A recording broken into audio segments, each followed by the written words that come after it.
Here is a question. Read it carefully and think about the answer. Let us solve it step by step. Let us begin solving this step by step.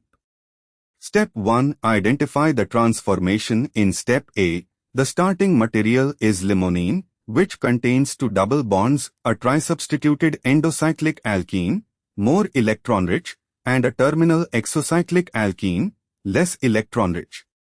Reagent A converts only the trisubstituted endocyclic double bond to an epoxide while leaving the terminal vinyl, isopropanol, group intact. A peracid, RCO3H, example, MCPBA, is the classic reagent for epoxidation of alkenes. Peracids preferentially epoxidize the more electron-rich, more substituted double bond, so the endocyclic trisubstituted alkene is selectively epoxidized, giving the monoepoxide with the isopropanol group unchanged. This confirms A is equal to RCO3H. Step 2. Identify the transformation. In step B, the monoepoxide intermediate still contains a terminal alkene. The isopropanol is equal to CH2 group. In the product, this terminal alkene has been converted to a methyl ketone, C is equal to O on a methyl-bearing carbon, while the epoxide ring is preserved. Ozonolysis, O3, of a terminal alkene, CH2 is equal to C, cleaves the double bond oxidatively.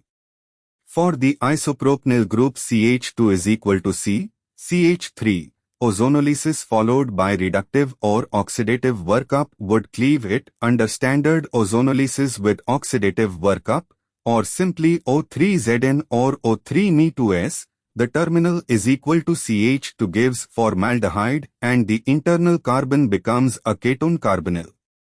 The product shows a methyl ketone, C, is equal to O, CH3, at C4 consistent with ozonolysis of CH2 is equal to C, CH3, which yields formaldehyde plus a ketone at that carbon.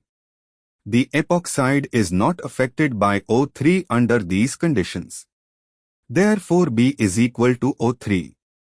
Step 3. Evaluate other options. Option A. B is equal to H2O2 would not cleave a double bond to give a ketone selectively. Option B. B is equal to HiO4 is used for diol cleavage, not direct alkene cleavage, and would require a diol intermediate. Option D. Reverses A and B. O3 first would attack both double bonds non-selectively and would not give a clean monoepoxide. Only option C. A is equal to RCO3H, B is equal to O3 is consistent with both transformations. Therefore, the correct answer is C. Therefore, the correct answer is option C.